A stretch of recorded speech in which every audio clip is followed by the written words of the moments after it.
Bom dia, boa tarde, boa noite. Diretamente de São Paulo, capital, está entrando no ar mais um Pode Cobrar.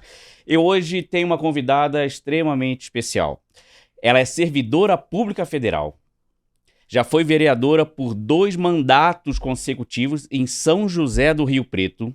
É mestre em Direito Constitucional, consultora, palestrante, mentora, top 100 influenciadores de RH, HR Influencer, terceira colocada no Gol Íntegro e, sem dúvida, uma das maiores vozes da diversidade e inclusão do país. Eu converso hoje com Alessandra Trigo, logo após o comercial da Mercedes-Benz Europa Motors.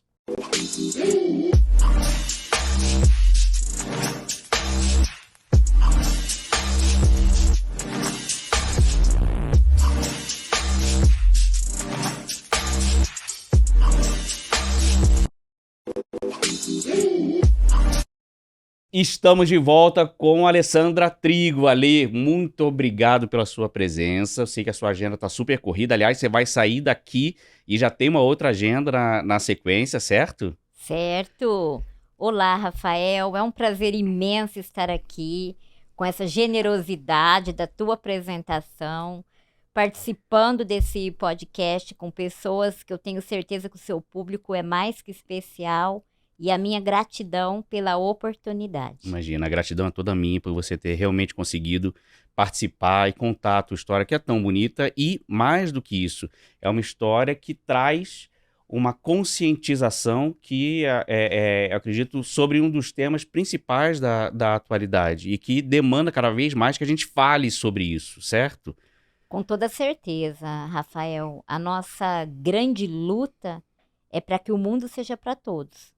E o mundo para todos, ele precisa dessa discussão, dessa conscientização, para que as pessoas entendam que a diversidade é um complemento para que todos tenham dignidade, aí, oportunidades iguais. Isso é essencial. Com certeza. E para você que não conhece, porventura, a Alessandra Trigo, primeiro você está fora da realidade, porque a Ale realmente ela é muito conhecida no mercado como um todo, por conta desse trabalho de conscientização, de palestrante, né, de mentoria que você desenvolve, mas a Ale ela tem osteogênese imperfeita, popularmente conhecida como ossos de vidro, né? Você tem uma fragilidade no teu sistema, né, esquelético que faz com que você tenha fraturas, né, sem muito esforço, sem muito estresse para a tua ossatura.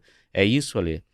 Bom, a osteogênese, ela é meio sem explicação, sem uma resposta Ainda não tem? médica, não. A minha fase inicial da vida, eu fraturava parada. Eu podia estar deitada, eu tinha fraturas espontâneas. Até os meus 12, 13 anos foi muito difícil, foi um período de gesso, de cirurgias, foi bem complicado, muita dor mesmo. Depois eu passei a ter menos fraturas. Hoje eu estou numa fase estável, onde eu só tenho fraturas a partir do momento que eu tenho alguma queda, algo meio brusco. Mas ao longo da minha vida eu já tive mais de 100 fraturas e passei por mais de 30 cirurgias. Mais de 100 fraturas Mais e de mais 100 de 30 cirurgias. Eu tenho hastes em todos os membros do corpo. Então, em todos os ossos da perna e todos os ossos dos braços, eu tenho hastes que me propiciaram hoje a ter qualidade de vida, porque a osteogênese, ela tende a fazer curvatura. Então, as hastes, elas vieram para que eu diminuísse fraturas expostas e os meus ossos não ficassem curvos mesmo. Curvos, né? Curvos. Então, foi uma infância muito complicada, que foi o início de um tratamento para que hoje eu pudesse ter qualidade de vida. Esse é um ponto que eu acho interessante a gente abordar. Eu tive lendo um pouco sobre a osteogênese imperfeita e ela é uma doença rara, né? Ela, estatisticamente, você certamente tem esse dado mais preciso do que eu, mas ela atinge 5 a cada 100 mil nascimentos, né? Seria a taxa de incidência dela para cada nascimento. E como foi o diagnóstico, com quantos anos que o seu diagnóstico aconteceu e como foi um pouco da tua infância já carregando o diagnóstico e as consequências da osteogênese? Olha, para mim foi até que muito mais fácil do que para a grande maioria das famílias. O meu pai Sim, tinha osteogênese também. também, então o meu foi hereditário. Eu nasci numa família estruturada, que já sabia como lidar com a osteogênese e o que seria melhor para o meu tratamento. Então, eles estavam preparados para receber uma criança com osteogênese. Diferente da grande maioria das famílias, que quando nasce não sabe nem como pegar, nem como tocar, não tem informações e isso assusta e desespera muito. Eu já nasci com 2 fraturas. Eu brinco, né, que eu não pude ser amamentada, eu tive que ser muito poupada desde o nascimento para que eu pudesse me restabelecer. Mas dentro de uma família que sabia como pegar a Alessandra, cuidar da Alessandra, para que minimizassem as dores, ainda que não muitas vezes físicas, mas me estruturasse para ter uma vida, eu diria, de empoderamento, de Sim, protagonismo, sim, né? O meu pai, ele faleceu com 84 anos, mas ele nasceu numa época em que não tinha ninguém, o dele não era hereditário, e ele fez 3 faculdades. Então, sim. ele foi para a escola de carroça. Ele desbravou, vamos se dizer, bem mais que É eu, um desbravador, um sem dúvida. desbravador. E isso o que ele sempre passou, que a gente não tem limite. Sim, Isso que eu tento levar para quando eu falo com uma mãe, não só que tenha um filho com osteogênese, mas como um todo. Dê ferramenta, sim. dê oportunidade, não superproteja, porque a gente precisa é ser encorajado e não colocar na caixinha. E é isso que eu ia comentar. Esse não é um programa, né, triste. A gente não está fazendo uma gravação com a Lê triste para ter peninha, porque não é exatamente isso. Isso é exatamente o oposto do que precisa ser feito, né? Essa é uma história de superação.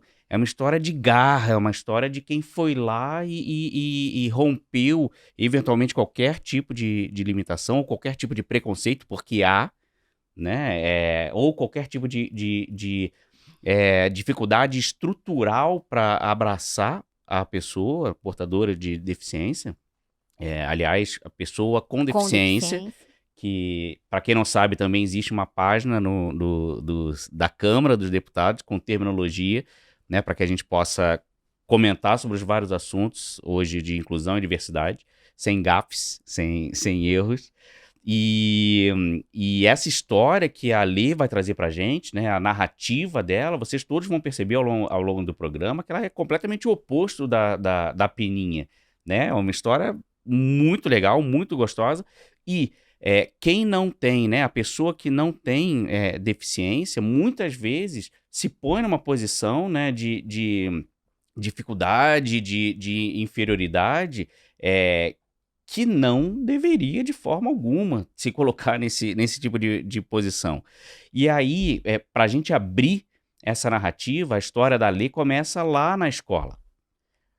Como era ser uma aluna na escola primária, né, com a osteogênese imperfeita diagnosticada e já com sintomas, né, latentes dentro da tua estrutura de infância. Bom, eu tenho 49 anos. Sim, Eu era a única criança com deficiência em todo o meu período escolar. Não havia a outra. única. A única. A única. Escola E particular, escola pública? SESI. SESI, SESI SESI, 338. sim, Mas até eu chegar no SESI 338, os meus pais peregrinaram todas as escolas, particulares, públicas, e na época não é igual hoje, que graças a Deus nós temos a obrigatoriedade da matrícula. Poderia recusar e todas recusaram. Não queriam acolher a Alessandra porque diziam que não tinham como me dar o suporte para que eu pudesse estudar. sim, E é uma das minhas grandes lutas para que todas as crianças tenham acesso à educação. porque eu falo uma coisa que para mim é muita verdade. A educação, ela transforma e salva. Sem dúvida. E eu digo que a educação me salvou, me empoderou e me fez chegar até aqui, através de professores que foram mães para mim. Porque as minhas professoras, eu tenho contato com elas até Ainda hoje. tem, que legal, Tenho. Lê. As do primário, não tem como eu não ter. Eu era uma criança, hoje você está me vendo. Aliás, eu vou fazer minha audiodescrição para que as pessoas Sim, cegas que estejam nos ouvindo tenham sem uma dúvida. ideia.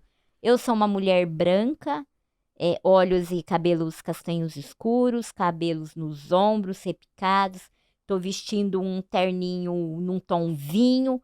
Embora não esteja aparecendo aqui na nossa imagem, eu uso um triciclo para eu me locomover. Eu sou bem pequenininho, tenho 98 centímetros e peso 38 quilos.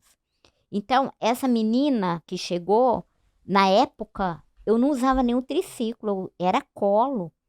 Então, eu dependia do professor para ir ao banheiro. E as professoras me trataram como filhas naquele momento. Elas cuidavam de mim igual a minha mãe cuidava de mim na Sim. escola. E a É gente tá falando em que série? Que ano? primeira série. Primeira série. Primeira série. Eu comecei a usar o triciclo, eu já tinha os meus 12 anos. Ah, sim. 10 anos, Sim. né? Eu tinha mais ou menos. Mas até então eu era uma criança de colo, De colo. dependente total. E uma das minhas frentes é dizer que você não precisa conhecer, você não precisa ter os melhores programas, os melhores treinamentos. Esses meus professores não tiveram nada. Eles disseram sim e com amor resolveram cuidar da Alessandra. Amor. Amor. Amor e empatia. Você responde todas as questões atreladas à diversidade. Eu levo isso nas empresas, às vezes as empresas falam, mas qual é a regra? Não tem uma regra. Mesmo porque ninguém é igual a ninguém. Então, se você estiver diante de uma situação, você falar, e agora? Faça para o outro o que você gostaria que fizessem para a pessoa que você mais ama, que você vai encontrar a resposta. Sim. É bem isso quando você fala em inclusão. Não tem, Rafael, uma resposta. Tem alguns treinamentos, algumas iniciativas, sugestões que auxiliam muito. Mas mesmo com tudo isso, algumas situações surgirão que não tá ali pronta. Sim. Então é o amor que vai decidir.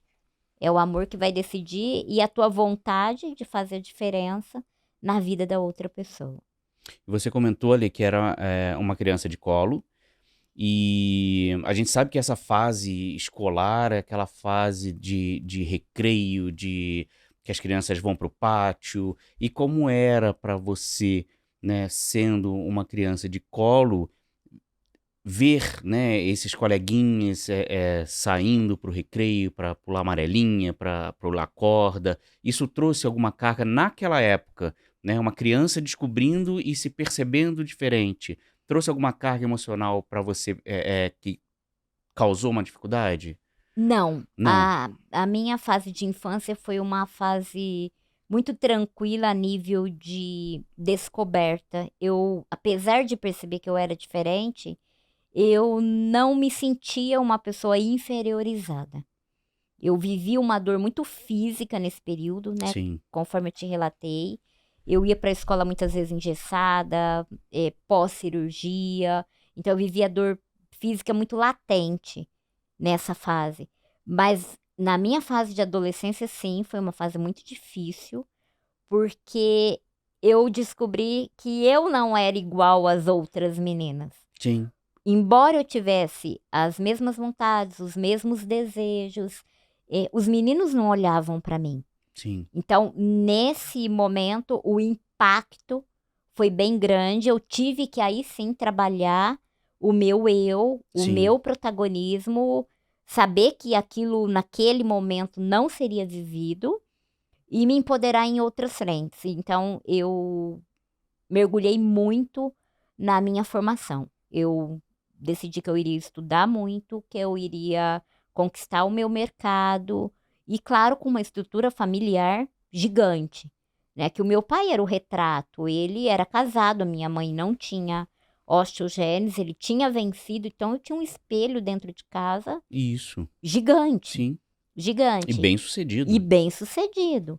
Então, para mim, a fase mais de dor na alma foi a A adolescência, descoberta da a sexualidade. descoberta e que eu não era aceita, Sim, correspondida, e que aquilo não era, poderia ser vivido.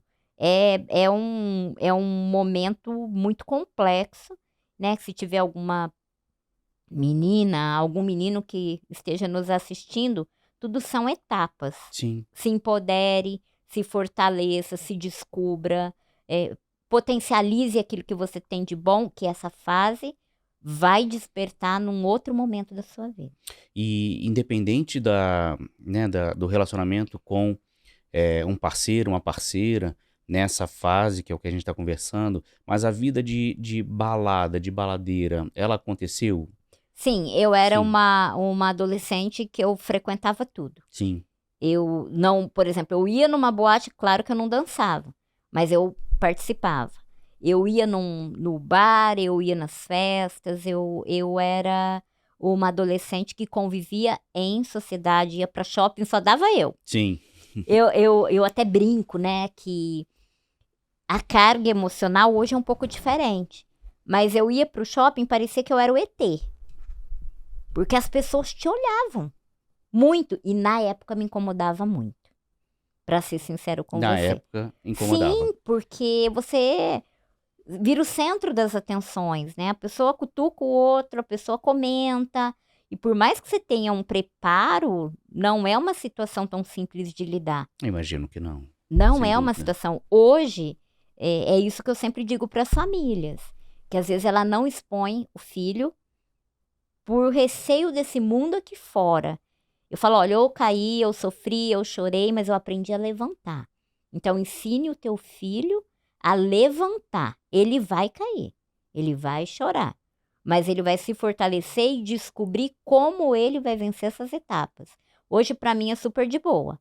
Se a pessoa apontar, se a pessoa mexer, e hoje é mais natural. Graças a Deus, hoje eu vou ao shopping, não sou a única.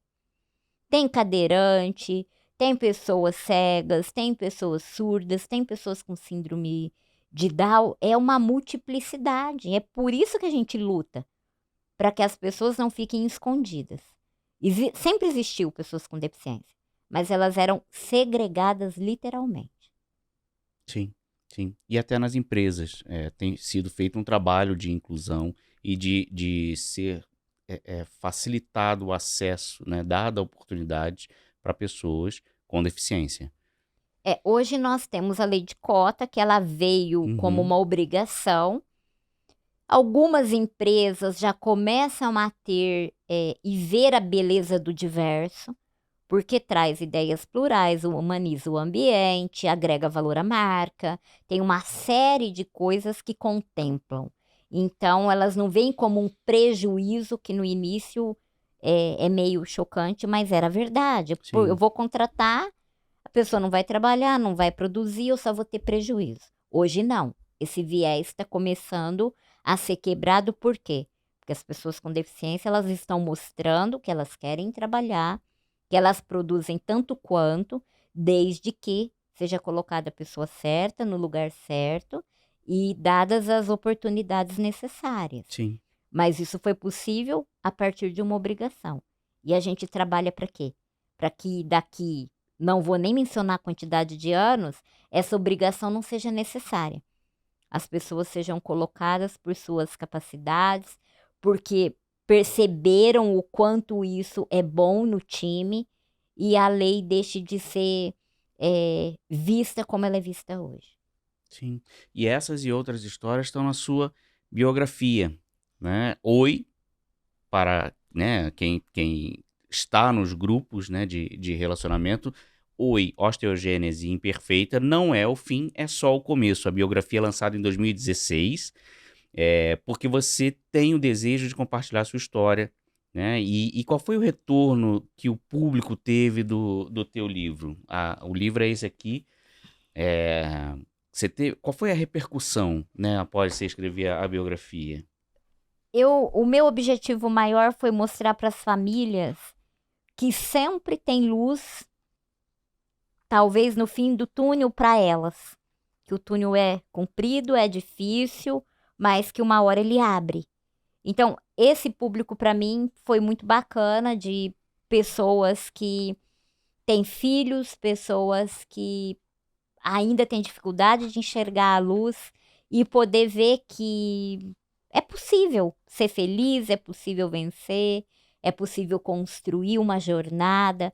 Para isso, eu sempre coloco que tem o tripé. Eu preciso querer, eu, pessoa com deficiência. A família e os amigos precisam apoiar. E a sociedade tem o dever de facilitar.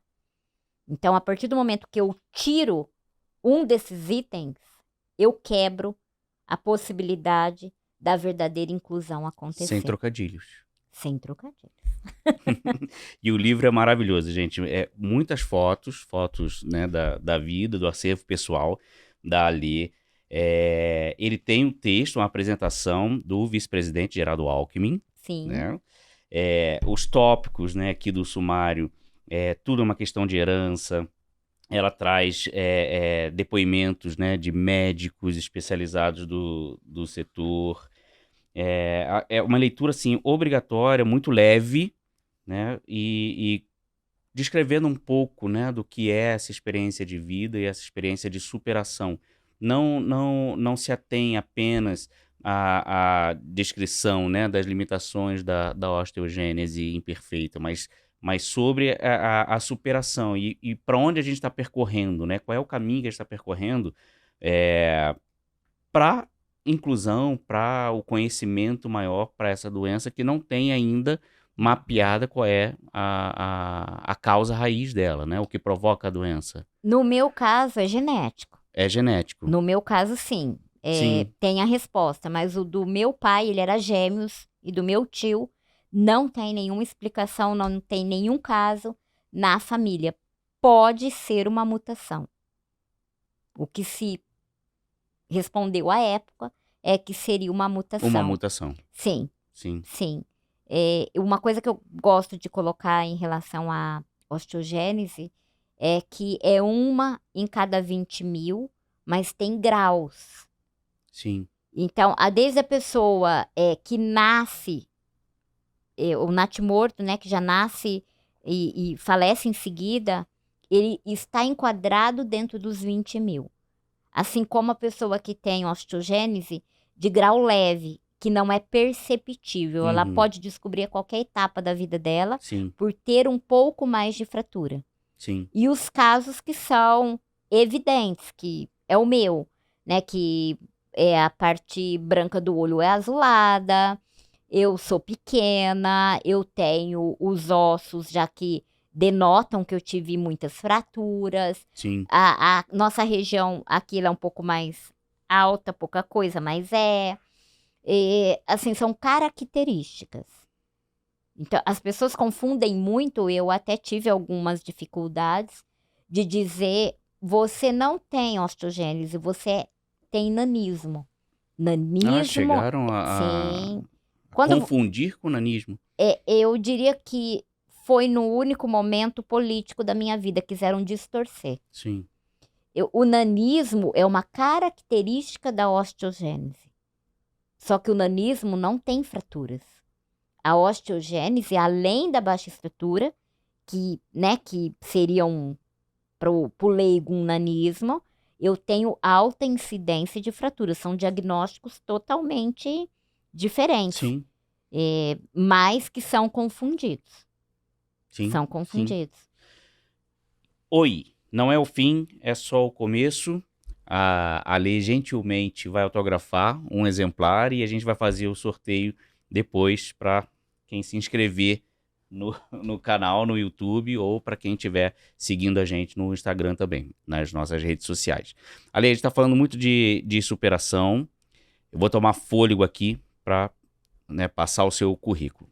Graduação em Direito, especialização em Direito Tributário, mestrado em Direito Constitucional, Acessibilidade, Desenho Universal, Inclusão Social das Pessoas com Deficiência Física, advogada autônoma por 4 anos, servidora pública na Justiça Federal, vereadora de São José do Rio Preto de 2008 a 2017. 16, perdão, servidora na Câmara dos Deputados, né, desde 2017, consultora, mentora, palestrante em diversidade e inclusão há 15 anos.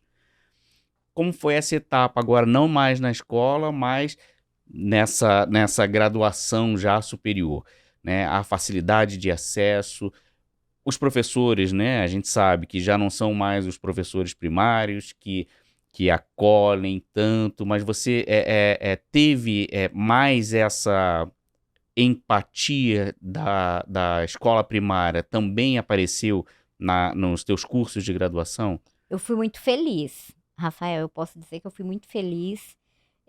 Em todo o meu período escolar eu não tive problema de graduação, de pós-graduação, de mestrado, apesar da universidade, né? Eu fiz o NIRP.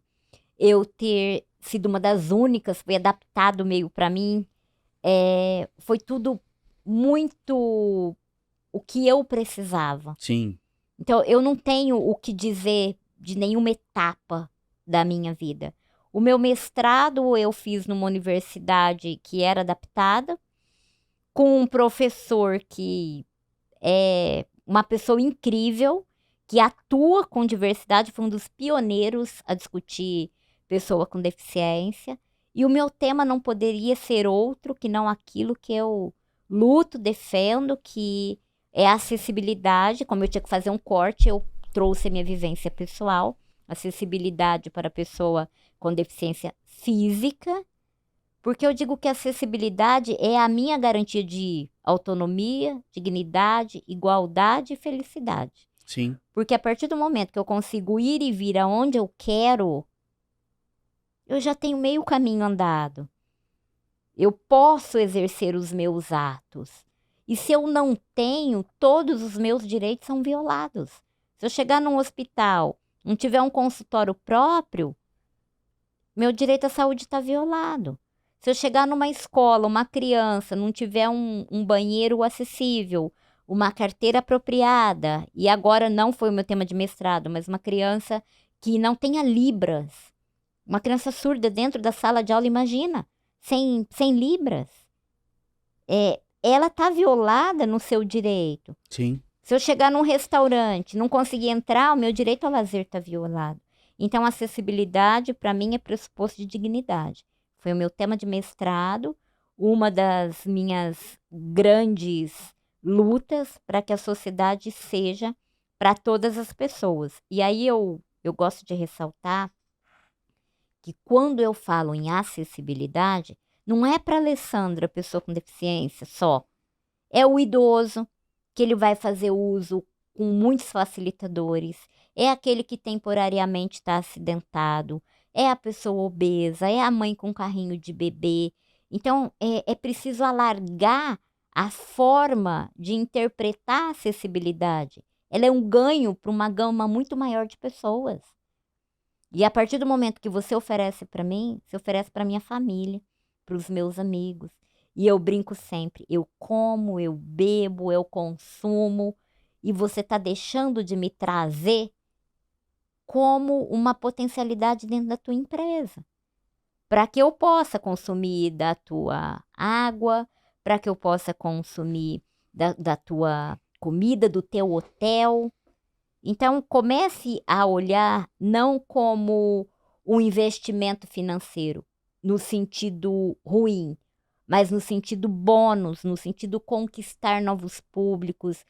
Se você não vê com só a empatia, você não consegue enxergar, enxergue como um potencial consumidor que está aqui querendo fazer parte da sociedade de forma plena.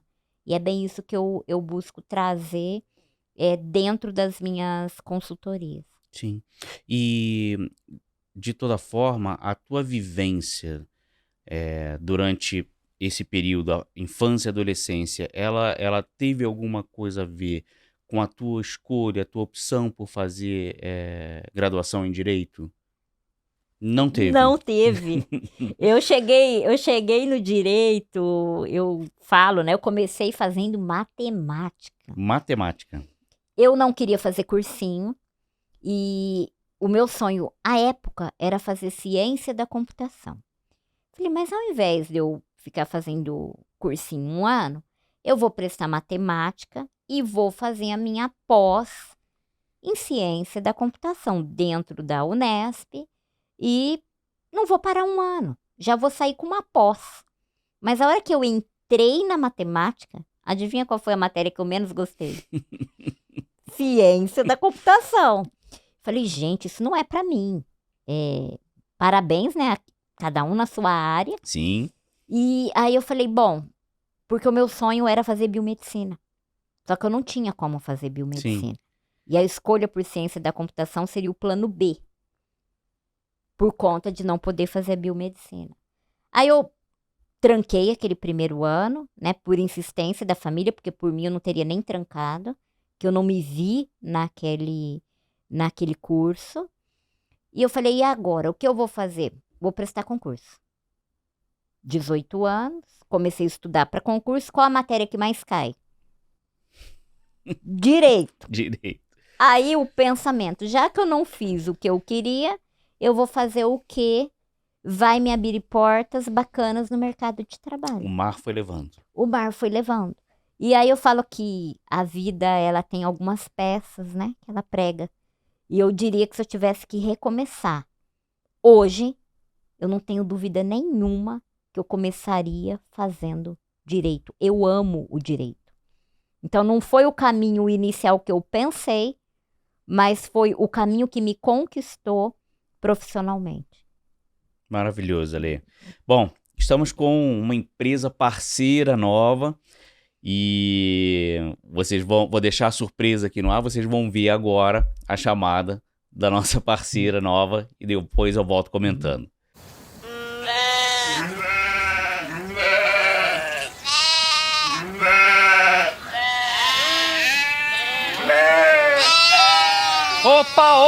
Opa, peraí. Pronto, pessoal. Tá aqui o Mé. Aleluia. Cacildes Puro Malte, a cerveja, a lenda, o verdadeiro Mé. Cacildes! Beba com sabedoria. Cacildes, pessoal. Saúdes. Ale, a gente vai entrar agora mais no teu trabalho, né? O trabalho que você desenvolve nas empresas, o trabalho de conscientização há 15 anos. Tem duas coisas que a gente consegue perceber que você, né, sempre ratifica no teu discurso, que são os vieses inconscientes e o capacitismo. O que são vieses inconscientes e o que é o capacitismo? Bom, vieses inconscientes, de uma forma bem simples, é aquilo que eu trago lá atrás, remotamente. Eu ouvi, eu alimento, eu tenho por verdade, mas não é a verdade. Então, o que eu tenho em relação à pessoa com deficiência? Que ela precisa ser assistida, que ela precisa ser cuidada, que ela não tem potencialidade. Isso vem do passado. Sim. Porque no início lá do século, em algumas comunidades, a pessoa com deficiência não tinha nem sequer direito à vida. Depois nós passamos à fase assistencialista, onde era dever do Estado e da família cuidar, ponto. Depois fomos avançando até chegarmos a pessoa com deficiência ser um sujeito de direito, que é a fase integrativa. Sim.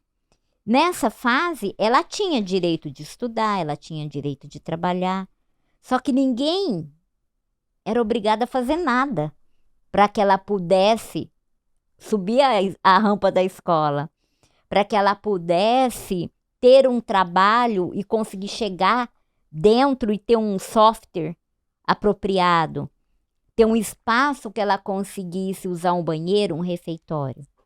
Hoje a gente vive a fase inclusiva, que é a pessoa com deficiência. Eu não apenas tenho que incluir, mas eu tenho que oferecer meios para que ela se sinta pertencente. Então, o que é o viés? É isso que a gente carrega inconscientemente lá do passado, de que a pessoa com deficiência precisa ser cuidada e não tem autonomia da própria vida. E aí vem o capacitismo, que é que a pessoa com deficiência não tem capacidade plena de executar os seus atos. Então, ainda é atrelado a ela a inferioridade profissional. Eu diria de uma forma bem simples e elucidativa que seria isso.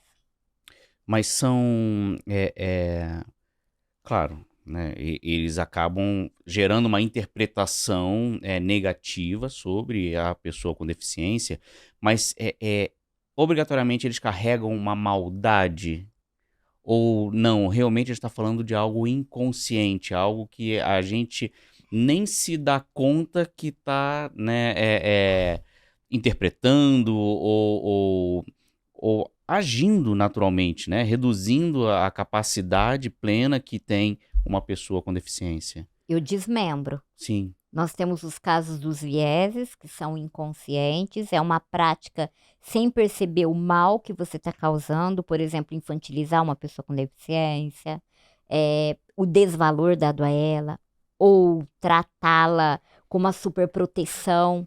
Isso é inconsciente.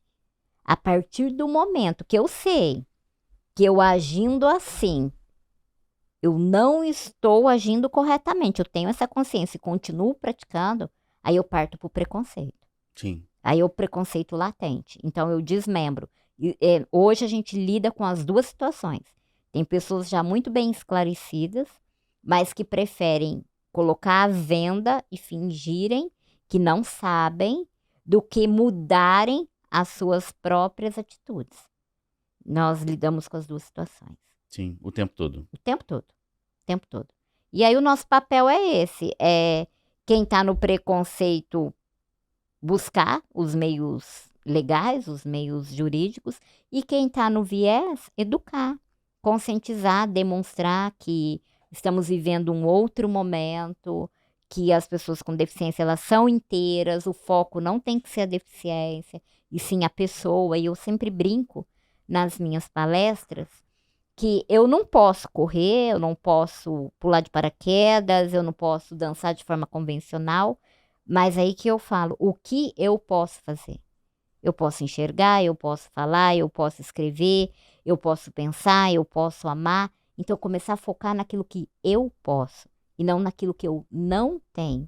É o princípio básico para você incluir verdadeiramente uma pessoa com deficiência no mercado de trabalho, no contexto familiar, na sociedade como um todo. Sim. Ale, eu sou uma pessoa com deficiência, tô assistindo Pode Cobrar Agora, tô assistindo você. Mas eu não sou engajado, né? Onde que eu posso buscar apoio? Existem grupos de apoio espalhados pelo país? Existe um telefone onde eu possa me orientar? Como funciona isso? Olha, grandes centros têm as secretarias das pessoas com deficiência. Sim, Por exemplo, capitais, cidades maiores. Lá existem algumas atividades, que seria o princípio para você começar a se engajar, a se enturmar, a estar com pessoas. E hoje, gente, rede social, tem tantos grupos. Se você quer um grupo misto, pessoa com deficiência, você vai ver grupos assim diversos, onde tem todas as deficiências. Se você quer pessoas parecidas, você vai encontrar grupos de todas as esferas. Mas não é só isso. Independente, vai viver, vai se relacionar com pessoas com ou sem deficiência. sim, É isso que eu procuro trazer. Eu não tenho que conviver só com pessoas com deficiência. Eu tenho que conviver na sociedade e mostrar que eu sou igual aos meus pares. E essa é a proposta. Mas se você quer, procure. Igual São Paulo é uma cidade grande, tem uma secretaria com cursos, com eventos, com encontros. Grandes polos tem bastante. sim, bastante. Agora, o interior, não é porque você não tem no teu município que você não pode criar uma rede de apoio. Vai para a internet. Vai buscar os grupos que você tem afinidade, que você tem uma relação. Hoje em dia, só eu participo da osteogênese de 2 grupos de pessoas só com osteogênese, porque é uma forma de, às vezes, eu conseguir auxiliar. Uma realidade é São Paulo, outra realidade é Nordeste, como a gente estava conversando. Sim. O tratamento que a gente tem aqui, lá é muito diferente. Não se tem especialistas iguais, o acesso à saúde é precário. Então, é isso, é você buscar pessoas aonde você quer se encontrar. Mas não se limita. Vai em busca e tá tudo certo, vai dar certo. Ale, quer deixar o seu arroba? Eu tenho o LinkedIn, Sim, Alessandra Trigo, sim. www, né?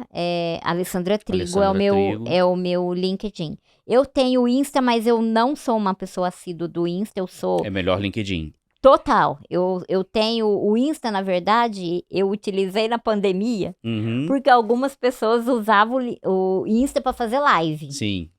Mas eu não publico, ninguém vai conseguir saber o que verdadeiramente a Alessandra está fazendo dentro do Insta. Mas para te acompanhar, o melhor é o LinkedIn, É o LinkedIn, realmente, né? é uma rede que eu gosto, porque eu entendo que profissionalmente eu consigo desempenhar melhor e atingir aquilo que eu tenho por verdade, que é mudar, Sim, ainda que devagar, a cultura.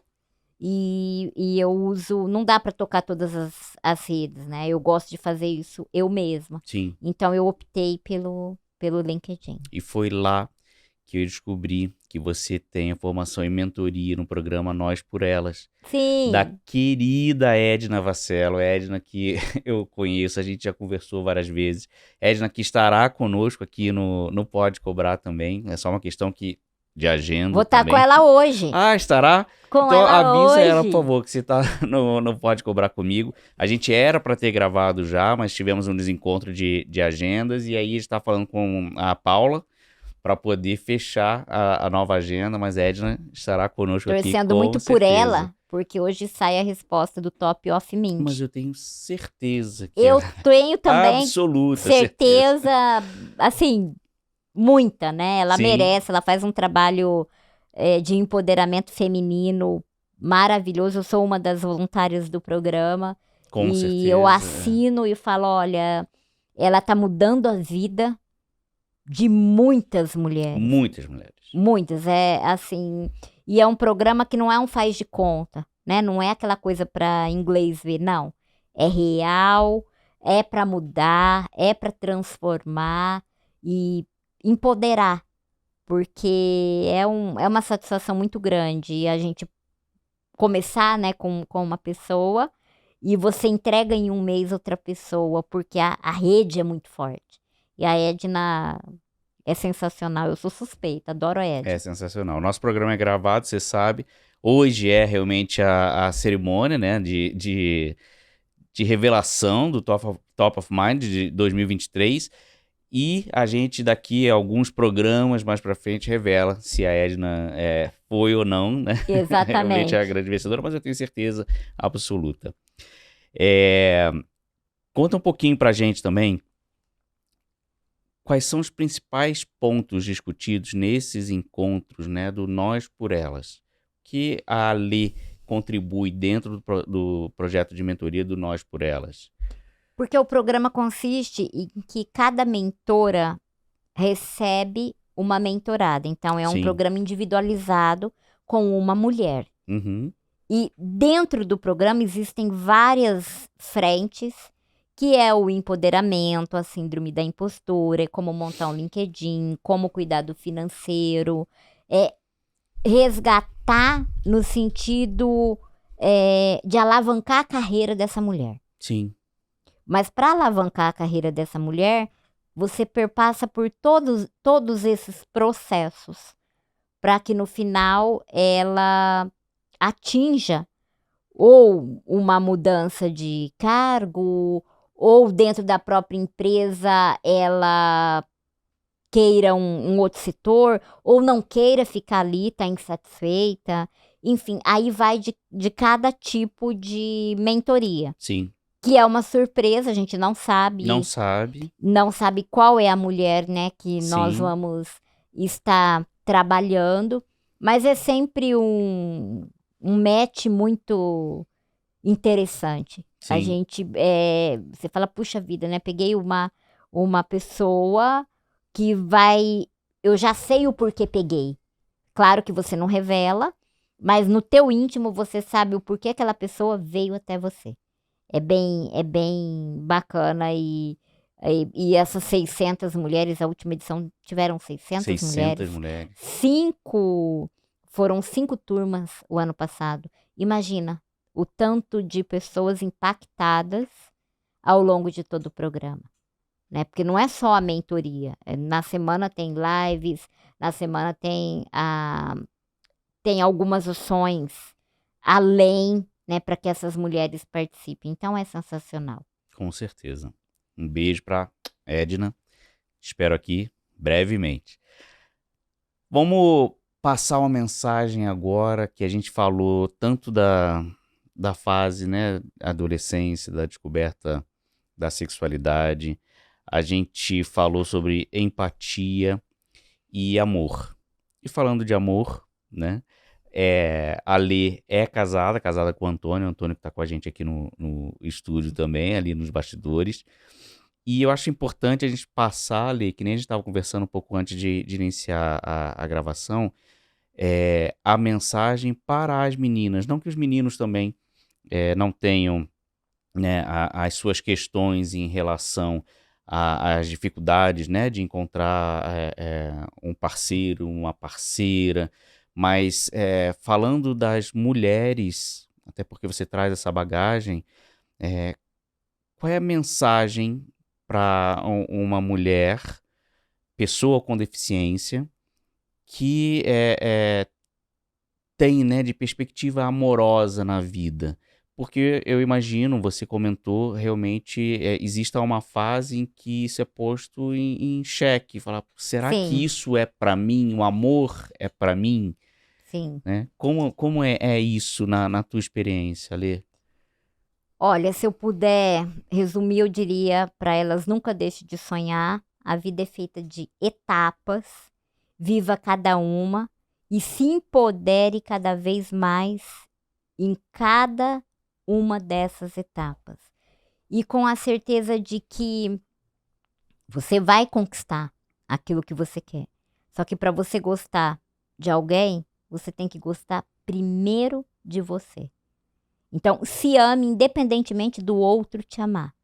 Descubra o que você tem de bom e se potencialize. Eu tenho certeza que o teu lugar, o teu amor, a tua pessoa, ela vai te enxergar não dentro da tua deficiência, mas você como uma mulher inteligente, uma mulher conquistadora, uma mulher sensual, uma mulher com propósito, e vai dar tudo certo.